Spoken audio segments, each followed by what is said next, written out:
गुफा की छत से फिर वही सुनहरी चिड़िया प्रकट हुई। इस बार वह अपने पंखों में एक छोटा सा चमकता हुआ ताबीज लटकाए हुए थी। चिड़िया ने ताबीज को वीरेंद्र के सामने गिराया और फिर से गुफा की गहराइयों में उड़ गई, जिस पर कुछ सुनहरे अक्षर लिखे थे। वीरेंद्र और रुद्र एक दूसरे की ओर हैरानी से देखने लगे। पत्थर जो अभी तक काला था अब हल्का चमकने लगा।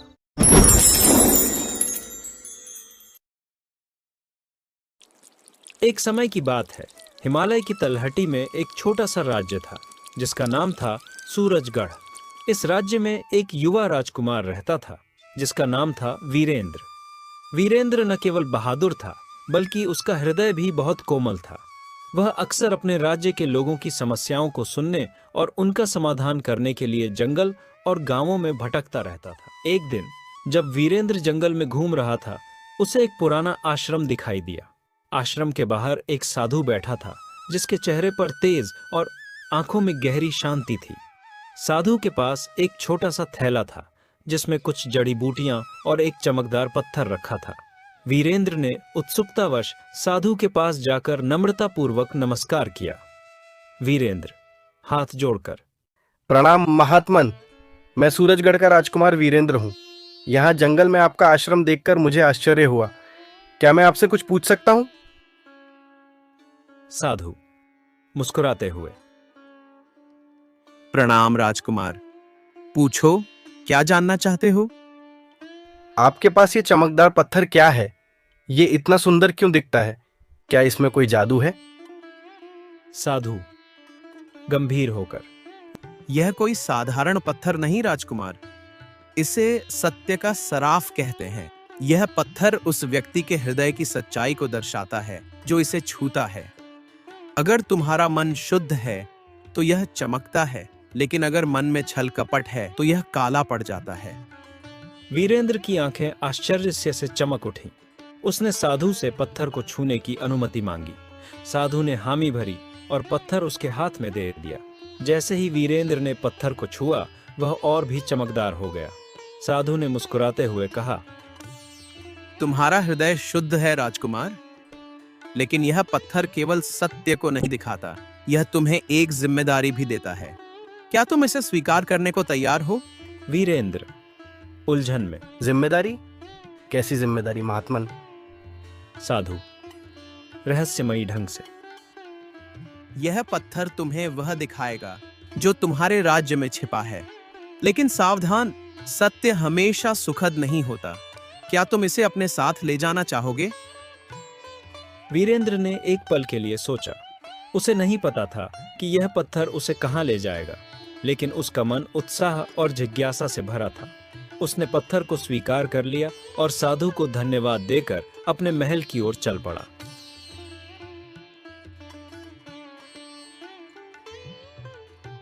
रास्ते में उसने देखा कि पत्थर की चमक कभी तेज होती थी तो कभी धीमी।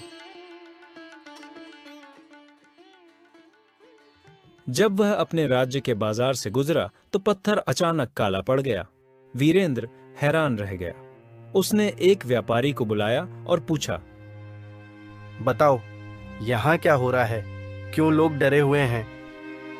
महाराज, हम तो बस अपना व्यापार कर रहे हैं, कुछ नहीं हुआ। लेकिन पत्थर की कालिमा बढ़ती जा रही थी। वीरेंद्र को समझ आ गया कि कुछ गलत है। उसने व्यापारी को विश्वास में लिया और पूछा, सत्य बोलो, नहीं तो ये पत्थर तुम्हारी सच्चाई सबके सामने ला देगा। व्यापारी घबराते हुए, महाराज, कुछ लोग आपके मंत्री के साथ मिलकर राज्य के खजाने को लूट रहे हैं। हमें चुप रहने को कहा गया है, वरना। वीरेंद्र का चेहरा गुस्से से लाल हो गया। उसने पत्थर को कसकर पकड़ा और महल की ओर चल पड़ा। वह जानना चाहता था कि आखिर यह सत्य का सराफ उसे और क्या दिखाएगा। वीरेंद्र तेज कदमों से महल की ओर बढ़ा। उसके हाथ में सत्य का सराफ अभी भी था। पत्थर की चमक बिदी अब धीमी हो रही थी, मानो वह राजकुमार को चेतावनी दे रहा हो कि महल में कुछ और गहरा रहस्य छिपा है। वीरेंद्र का मन बेचैन था। वह अपने राज्य के प्रति अपनी जिम्मेदारी को अच्छे से समझता था, लेकिन यह नया रहस्य उद्घाटन उसे परेशान कर रहा था। क्या उसका विश्वास पात्र मंत्री जिसे वह अपने पिता की तरह मानता था, वाकई में गद्दारी कर रहा था। महल के मुख्य द्वार पर पहुंचते ही उसने अपने विश्वस्त सैनिक रुद्र को बुलाया। रुद्र एक निष्ठावान और नन्हा योद्धा था, जो हमेशा राजकुमार के साथ छाया की तरह रहता था। रुद्र, मुझे तुमसे कुछ जरूरी बात करनी है, लेकिन ये बात केवल तुम्हारे और मेरे बीच रहनी चाहिए। रुद्र हाथ जोड़कर, महाराज, आपका हर आदेश मेरे लिए सर्वोपरि है। बताइए, क्या हुआ?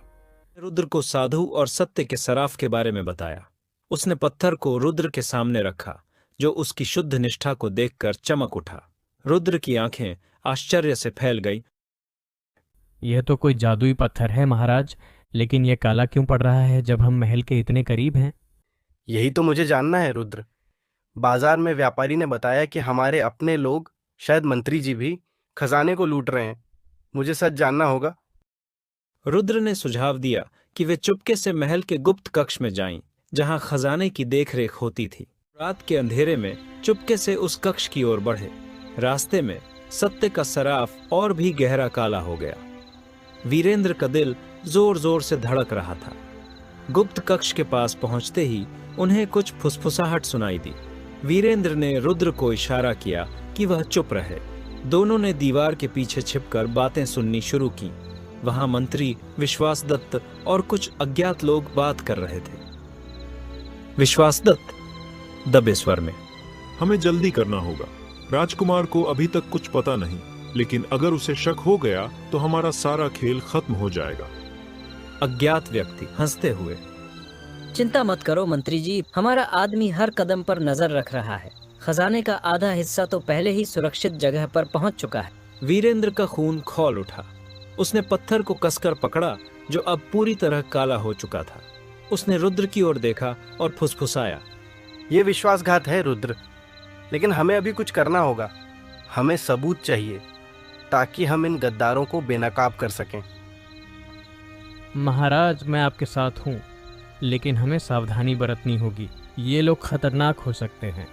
वीरेंद्र ने एक गहरी सांस ली और पत्थर को अपनी जेब में रख लिया। वह जानता था कि सत्य का सराफ उसे रास्ता दिखाएगा। जैसे ही वीरेंद्र और रुद्र गुप्त कक्ष के पास छिपकर योजना बना रहे थे, तभी अचानक एक छोटा सा खरगोश झाड़ियों से उछलता हुआ उनके सामने आ गया। उसकी आंखें चमक रही थीं और उसके गले में एक छोटा सा लाल कपड़ा बंधा था, जिस पर कुछ सुनहरे अक्षर लिखे थे। वीरेंद्र और रुद्र एक दूसरे की ओर हैरानी से देखने लगे। पत्थर, जो अभी तक काला था, अब हल्का चमकने लगा, मानो खरगोश के आने से उसका रंग बदल रहा हो। रुद्र, ये खरगोश यहाँ कहाँ से आया? और इसके गले में ये कपड़ा, क्या ये कोई संदेश है? रुद्र सतर्कता से, महाराज, ये कोई साधारण खरगोश नहीं लगता। देखिए, सत्य का सराफ भी इसका जवाब दे रहा है। हमें इसे देखना चाहिए। वीरेंद्र ने सावधानी से खरगोश के पास कदम बढ़ाया। खरगोश डरा नहीं, बल्कि शांत होकर वीरेंद्र की ओर देखने लगा। वीरेंद्र ने धीरे से कपड़े को खोला और उस पर लिखे अक्षरों को पढ़ने की कोशिश की। अक्षर धुंधले थे, लेकिन ऐसा लग रहा था जैसे कोई प्राचीन भाषा में लिखा हो। ये तो कोई पुरानी लिपि है। रुद्र, क्या तुम इसे पढ़ सकते हो? रुद्र कपड़े को ध्यान से देखते हुए, महाराज, यह सूरजगढ़ की प्राचीन भाषा है, जो अब बहुत कम लोग जानते हैं। इसमें लिखा है, सत्य का मार्ग खोजो, गुफा में उत्तर छिपा है। गुफा? कौन सी गुफा? और ये खरगोश, क्या ये साधु का कोई संदेशवाहक है? तभी खरगोश ने एक छोटी सी छलांग लगाई और जंगल की ओर दौड़ने लगा। वह बार बार पीछे मुड़कर देखता, जैसे वीरेंद्र और रुद्र को अपने पीछे आने का इशारा कर रहा हो। सत्य का सराफ अब और तेज चमक रहा था।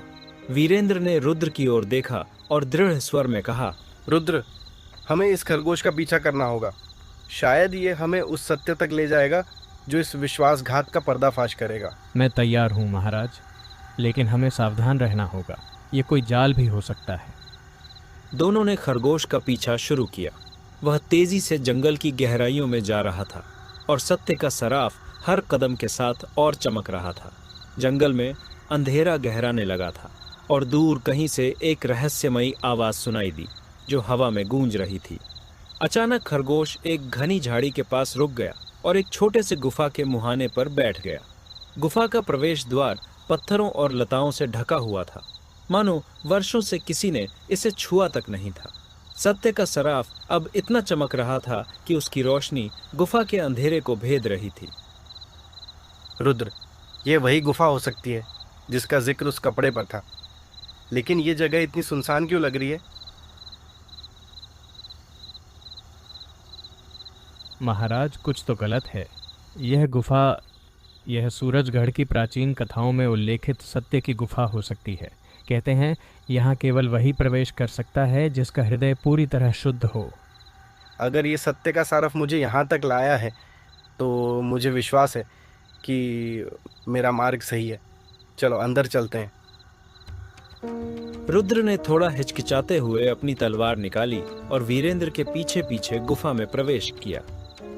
जैसे ही वे अंदर गए, सत्य का सराफ और तेज चमकने लगा और गुफा की दीवारों पर प्राचीन चित्र और लेख उभर आए। उनमें सूरजगढ़ के इतिहास, राजाओं की कहानियां और एक रहस्यमयी शक्ति का जिक्र था जो राज्य की रक्षा करती थी। रुद्र आश्चर्य से, महाराज देखिए, ये चित्र, ये तो हमारे राज्य की स्थापना की कहानी बता रहे हैं, लेकिन यहाँ एक चेतावनी भी लिखी है। जो सत्य का मार्ग चुनेगा उसे विश्वासघात का सामना करना होगा, पर सत्य की शक्ति ही अंत में विजयी होगी। इसका क्या मतलब है रुद्र? तभी गुफा के भीतर से एक गहरी गूंजती आवाज आई। राजकुमार वीरेंद्र, तुमने सत्य का सराफ चुना है, लेकिन क्या तुम उस सत्य को स्वीकार करने को तैयार हो जो तुम्हारे अपने लोगों को तुम्हारे खिलाफ खड़ा कर देगा? वीरेंद्र और रुद्र एक दूसरे की ओर देखने लगे। सत्य का सराफ अब इतना चमक रहा था कि गुफा में दिन जैसा उजाला हो गया। वीरेंद्र ने गहरी सांस ली और जवाब दिया, मैं सत्य के लिए तैयार हूँ, चाहे उसकी कीमत कुछ भी हो। बताओ मुझे क्या करना होगा? आवाज ने फिर गूंजते हुए कहा, गुफा के अंत में एक दर्पण है, बियावन है। उसमें तुम्हें अपने राज्य का असली चेहरा दिखेगा, लेकिन सावधान, जो तुम देखोगे वह तुम्हारा हृदय तोड़ सकता है। वीरेंद्र ने रुद्र की ओर देखा, जिसने सहमति में सिर हिलाया। दोनों गुफा की गहराइयों की ओर बढ़े, जहां एक विशाल चमकता हुआ दर्पण उनकी प्रतीक्षा कर रहा था। जैसे ही वीरेंद्र और रुद्र उस चमकते हुए दर्पण की ओर बढ़ रहे थे, तभी गुफा की छत से एक छोटी सी चिड़िया फड़फड़ाती हुई नीचे उतरी। उसका सा रंग सुनहरा था और उसकी आंखें सत्य के सराफ की तरह चमक रही थीं। चिड़िया ने एक तीखी, मधुर सीटी बजाई और दर्पण के सामने मंडराने लगी, मानो उन्हें रुकने का इशारा कर रही हो। सत्य का सराफ अचानक ठंडा हो गया और उसकी चमक में एक हल्का सा नीला रंग घुल गया। रुद्र, ये चिड़िया कहाँ से आई और ये दर्पण के सामने क्यों मंडरा रही है? क्या ये भी साधु का कोई संदेश है? रुद्र सतर्कता से चिड़िया को देखते हुए, महाराज, ये कोई साधारण चिड़िया नहीं है। देखिए, इसके पंखों पर भी वही प्राचीन लिपि के निशान हैं जो खरगोश के कपड़े पर थे। शायद ये हमें कुछ बताना चाहती है। वीरेंद्र ने सावधानी से चिड़िया की ओर हाथ बढ़ाया। चिड़िया डरी नहीं, बल्कि धीरे से उसके कंधे पर आ बैठी। उसके पंखों पर लिखे अक्षर अब और स्पष्ट दिख रहे थे। वीरेंद्र ने उन्हें पढ़ने की कोशिश की। दर्पण केवल सत्य दिखाता है, पर सत्य को समझने के लिए हृदय की आंखें चाहिए। रुद्र, इसका मतलब क्या हो सकता है? शायद यह चेतावनी है महाराज। दर्पण जो दिखाएगा वह सत्य तो होगा, लेकिन उसे समझने के लिए हमें अपने मन को शांत और निष्पक्ष रखना होगा। तभी चिड़िया ने फिर से सीटी बजाई और दर्पण की ओर उड़ गई। उसने अपने पंखों से दर्पण को हल्के से छुआ और दर्पण में एक धुंधला सा दृश्य उभरने लगा। वीरेंद्र और रुद्र ने देखा कि दृश्य में सूरजगढ़ का राजमहल दिख रहा था, लेकिन वहां कुछ ऐसा था जो उन्हें चौंका गया। ये तो हमारा महल है, लेकिन ये आग क्यों लगी हुई है? और ये लोग, ये तो मेरे अपने सैनिक हैं जो एक दूसरे के खिलाफ तलवारें उठाए हुए हैं। महाराज, यह भविष्य का दृश्य हो सकता है। सत्य का सराफ और यह चिड़िया हमें चेतावनी दे रहे हैं। हमें जल्दी कुछ करना होगा, वरना हमारा राज्य बर्बाद हो जाएगा। चिड़िया ने एक बार फिर सीटी बजाई और गुफा की छत की ओर उड़ गई, मानो कह रही हो कि अब समय कम है। सत्य का सराफ अब नीले और सुनहरे रंगों में चमक रहा था और वीरेंद्र के मन में एक नया संकल्प जाग रहा था। उसने दर्पण की ओर एक कदम बढ़ाया, लेकिन तभी गुफा में एक ठंडी हवा का झोंका आया और चिड़िया गायब हो गई। रुद्र, हमें इस दर्पण का सामना करना होगा। चाहे जो भी सत्य हो, मैं उसे स्वीकार करूंगा, लेकिन पहले हमें यह समझना होगा कि यह चिड़िया हमें और क्या बताना चाहती थी। रुद्र ने सहमति में सिर हिलाया और दोनों दर्पण के और करीब गए, जहां अब दृश्य और स्पष्ट हो रहा था। लेकिन तभी गुफा में एक हल्की सी कंपन हुई और दीवारों पर लिखे प्राचीन लेख चमकने लगे। दर्पण में दिख रहे दृश्य अब और स्पष्ट हो गए थे। सूरजगढ़ का महल धुएं और आग की लपटों में घिरा था और वहां मौजूद लोग चीख रहे थे। लेकिन वीरेंद्र की नजर एक आकृति पर ठहर गई जो दर्पण में धुंधली दिख रही थी। यह कोई परिचित चेहरा था, लेकिन उसका वीरेंद्र संकल्पित स्वर में, रुद्र, ये दृश्य, ये सच नहीं हो सकता, लेकिन अगर ये भविष्य है तो हमें इसे रोकना होगा। ये आकृति, ये कौन है? मैं इसे क्यों नहीं पहचान पा रहा? यह शायद सत्य का सराफ का जादू है। यह हमें वह दिखा रहा है जो हमारा मन देखने से डरता है। हमें और करीब देखना होगा। तभी गुफा में एक और ठंडा झोंका आया और दीवार पर एक नया लेख उभरा। उसमें लिखा था, सत्य का सामना करने के लिए पहले अपने भय का सामना करो। वीरेंद्र ने गहरी सांस ली और दर्पण के और करीब गया। जैसे ही उसने दर्पण को छुआ, सत्य का सराफ गर्म हो गया और दर्पण में धुंधला चेहरा अब स्पष्ट होने लगा। यह कोई और नहीं बल्कि उसका सबसे करीबी सलाहकार मंत्री विश्वासदत्त था, जो एक तलवार लिए अपने ही सैनिकों को आदेश दे रहा था।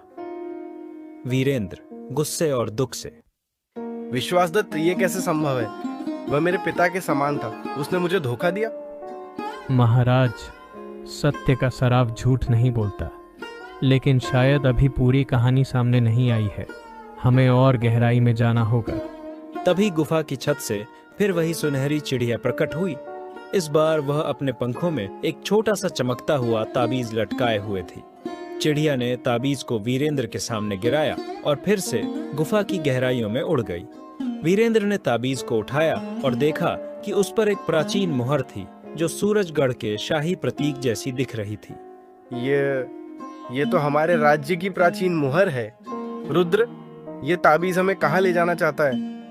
महाराज, शायद यह ताबीज उस गुप्त रहस्य की कुंजी है जो सूरजगढ़ के भविष्य को बचा सकता है। हमें इसे खोलना होगा, लेकिन सावधानी से। वीरेंद्र ने ताबीज को सत्य के सराफ के पास लाया और जैसे ही दोनों एक दूसरे के संपर्क में आए, गुफा में एक तेज रोशनी फैल गई। दीवार पर एक नया रास्ता उभर आया जो गुफा के और गहरे हिस्से की ओर जा रहा था। रास्ते के अंत में एक चमकता हुआ मंच दिख रहा था जिस पर एक प्राचीन पुस्तक रखी थी।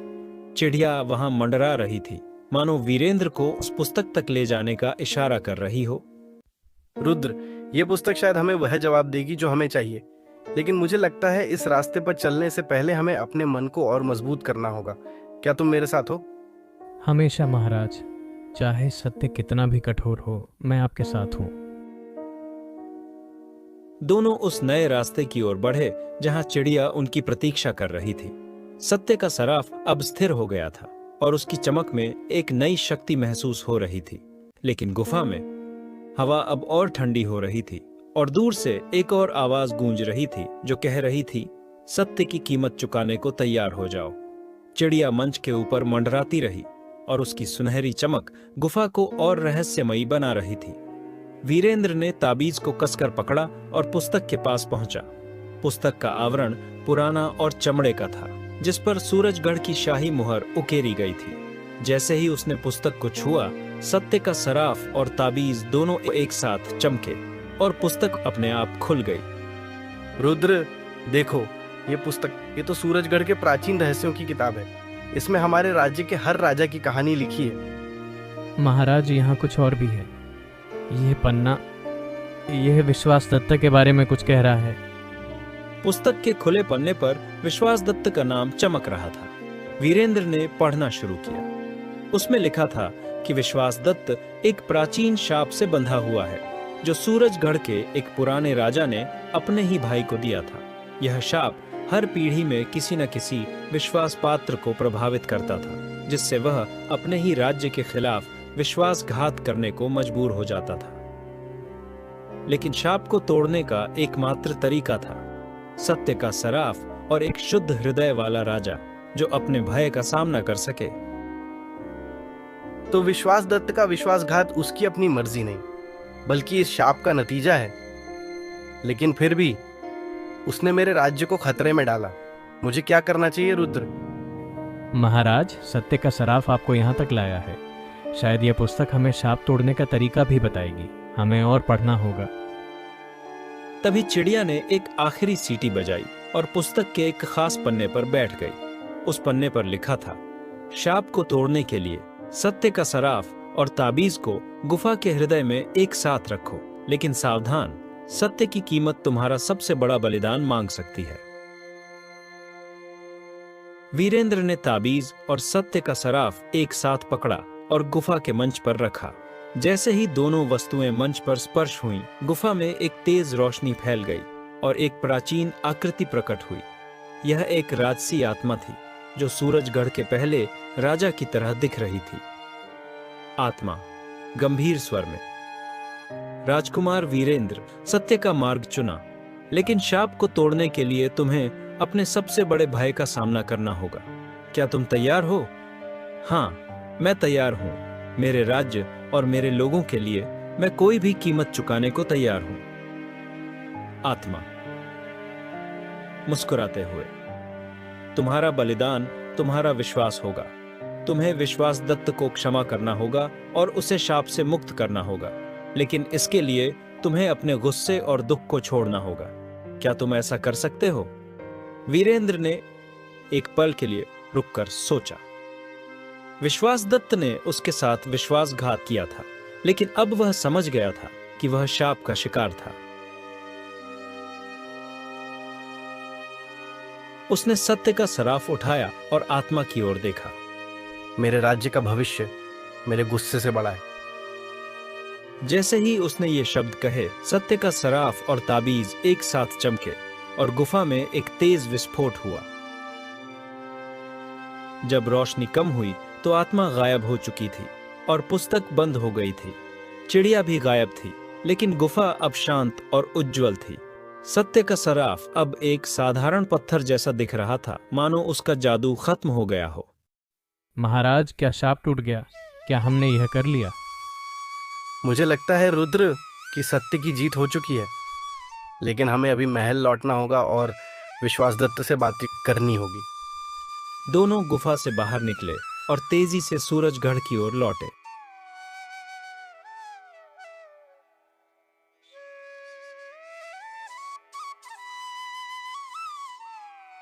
जब वे महल पहुंचे तो उन्होंने देखा कि विश्वासदत्त अपने कक्ष में अकेला बैठा था। उसके चेहरे पर पश्चाताप की छाया थी।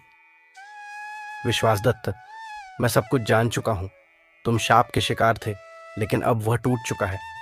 क्या तुम मेरे साथ मिलकर सूरजगढ़ को फिर से समृद्ध बनाने में मदद करोगे? विश्वासदत्त आंखों में आंसुओं के साथ, महाराज, मैंने आपको धोखा दिया। मैं आपकी क्षमा के लायक नहीं हूं। सत्य ने हमें एक नया मौका दिया है विश्वासदत्त। आओ हम मिलकर अपने राज्य को बचा लें। विश्वासदत्त ने वीरेंद्र का हाथ थामा और उस दिन से सूरजगढ़ में एक नई शुरुआत हुई। सत्य का सराफ अब एक स्मृति बन चुका था, लेकिन उसकी शिक्षाएं वीरेंद्र के हृदय में हमेशा के लिए बसी रहीं।